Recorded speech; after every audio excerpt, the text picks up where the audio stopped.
Hello everyone, welcome back to my channel education Kings 90. ఈరోజు మనం ఈ వీడియోలో క్యూబ్ రూట్స్ని కనుక్కోవడానికి ఈజీ ట్రిక్ చెప్పబోతున్నాను. సో చాలా అంటే చాలా ఈజీగా ఉంటుంది. సో దానికన్నా ముందు మనందరికీ 10 క్యూబ్ ఉంటుంది కదా. సో ఆ 10 క్యూబ్ వరకు వచ్చి ఉండాలన్నమాట. సో ఒకసారి రాకపోతే ఇక్కడ చూసుకోండి.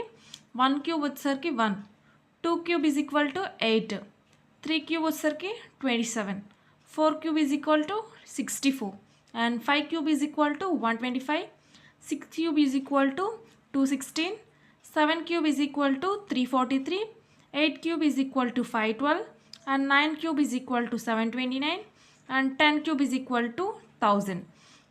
సో ఇప్పుడు మనం జాగ్రత్తగా గమనించినట్లయితే ఇక్కడ చూడండి, 1కి లాస్ట్ డిజిట్ 1 ఉంది, అలాగే 4కి 4 ఉంది, 5కి 5 ఉంది, 6కి 6 ఉంది, 9కి 9 ఉంది అండ్ 0కి 0 ఉంది.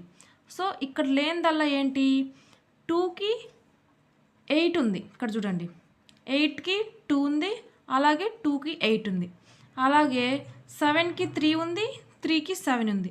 కాబట్టి ఇక్కడ నేను అదే రాశాను చూడండి. సో 0కి 0, 1కి 1 అండ్ 4కి 4, 5కి 5, 6కి 6, 9కి 9. అదే 7కి అయితే 3, 3కి అయితే 7 అండ్ 8కి అయితే 2, 2కి అయితే 8 కదా లాస్ట్ డిజిట్స్. సో దాని ప్రకారం, సో ఇది అర్థమైంది కదా, దాని ప్రకారం ఈజీగా చూద్దాం అనమాట. సో ఫస్ట్ మనం కనుక్కోబోతుంది, ఇక్కడ చూస్తున్నాం కదా, క్యూబ్ రూట్ ఆఫ్ 12167 అనమాట. సో ఫస్ట్ మనం లాస్ట్ డిజిట్ తీసుకోవాలి. సో లాస్ట్ డిజిట్ ఏముంది, 7 ఉంది. నేనేం చెప్పాను, 7 లాస్ట్ డిజిట్ వస్తే దానికి 3 వస్తుందని చెప్పాను, కాబట్టి 3. సో ఇప్పుడు మనం చేస్తుంది క్యూబ్ రూట్ కాబట్టి ఈ 3 డిజిట్స్ పక్కన పెట్టనమాట. సో ఇక్కడ 12 క్యూబ్ చేసినప్పుడు 12 ఎక్కడ వస్తుంది, దేనికి దగ్గరలో వస్తుంది, 2 క్యూబ్. 2 క్యూబ్ వచ్చేసరికి 8, అలాగే 3 క్యూబ్ ఎంత, 27. అది ఎక్కువ అవుతుంది కాబట్టి మనం 2 క్యూబ్ 8గా తీసుకోవాలి, కాబట్టి ఇక్కడ 23 అనమాట. So answer 23. ఈజీగా ఉంది కదా. అలాగే నెక్స్ట్ చెప్తున్నాను చూడండి, 6 లాస్ట్ 6 దేనికి వస్తుంది, 6 కాబట్టి 6. నెక్స్ట్ ఈ 3 టర్మ్స్ పక్కన పెట్టి ఇక్కడ 175 ఎక్కడ దేని దగ్గరలో వస్తుంది, 5 క్యూబ్ ఎంత, 125, అలాగే 6 క్యూబ్ 216 అనేది పెద్దది కాబట్టి చిన్నదైన 5 క్యూబ్ని తీసుకుంటున్నాం, కాబట్టి ఆన్సర్ ఏమవుతుంది 5. సో 56.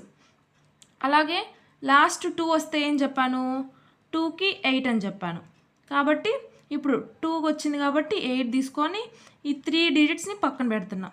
సో ఇక్కడ 314కి దగ్గరలో ఏముంది, 6 క్యూబ్ ఎంత, 216, అలాగే 7 క్యూబ్ 343 అంటే 314 కన్నా ఎక్కువ కాబట్టి దీనికన్నా తక్కువ ఉన్న 6 క్యూబ్ని తీసుకుంటున్నాం. 6 క్యూబ్ కాబట్టి ఇక్కడ 6 తీసుకొని, సో ఆన్సర్ ఏమవుతుంది 68 అవుతుంది. అలాగే ఇక్కడ 9 లాస్ట్ డిజిట్ 9 ఉంటే ఏమవుతుంది, 9 అవుతుంది.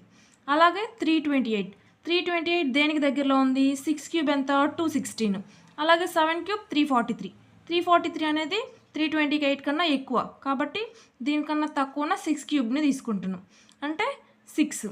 దట్ మీన్స్ 69 అనమాట ఆన్సరు. అలాగే ఇక్కడ చూస్తే లాస్ట్ 3 వచ్చింది. లాస్ట్ 3 వస్తే ఏం చెప్పాను, ఆ లాస్ట్ డిజిట్ 7 అవుతుందని చెప్పాను. సో 7 పెట్టుకొని ఈ 3 డిజిట్స్ని పక్కన పెట్టుకొని 103 దేనికి దగ్గర ఉంది, 4 క్యూబ్ ఎంత, 64 కదా, అలాగే 5 క్యూబ్ 125 ఎక్కువ అవుతుంది కాబట్టి 4 క్యూబ్ని తీసుకుంటాం. సో 4 క్యూబ్ అంటే ఇక్కడ 4 వేసుకుంటాం, 4 అంటే 47 అనమాట. ఇక్కడ 6కి ఏమొచ్చింది, లాస్ట్ డిజిట్ 6 వచ్చింది. అప్పుడు ఈ 3 డిజిట్స్ పక్కన పెట్టుకొని 46 దేనికి దగ్గరలో ఉంది, 3 క్యూబ్ ఎంత, 27, అలాగే 4 క్యూబ్ 64 అనేది 46 కన్నా ఎక్కువ కాబట్టి దీనికన్నా తక్కువ ఉన్న 3 క్యూబ్ని తీసుకుంటున్నాం. దట్ మీన్స్ 3 అనమాట. So answer is 37. అలాగే ఇక్కడ 5 లాస్ట్ 5 ఏ డిజిట్స్కి వస్తుంది, 5 వస్తుంది. అలాగే ఈ 3 డిజిట్స్ని పక్కన పెట్టుకొని 42 దేనికి దగ్గరలో ఉంది, 3 క్యూబ్ అంట 27, 3 క్యూబ్ అంటే 27, అలాగే 4 క్యూబ్ అంటే 64 కదా, కాబట్టి ఈ 64 ఎక్కువ కాబట్టి 3 క్యూబ్ని తీసుకుంటున్నాం. సో ఇక్కడ 3. సో ఆన్సర్ అంతా 35. అర్థమైంది కదా, ఇలాగే అనమాట. సో ఈ క్యూబ్ రూట్స్ని చాలా ఈజీ ట్రిక్ అనమాట. అలాగే స్క్వేర్ రూట్ కూడా చెప్పాను. ఎవరైనా చూడకపోతే మన ఛానల్లో ఉంది, చెక్ చేయండి. అండ్ ఇలాంటి మరిన్ని ట్రిక్స్ కోసం మన ఛానల్ని సబ్స్క్రైబ్ చేయండి. Thanks for watching.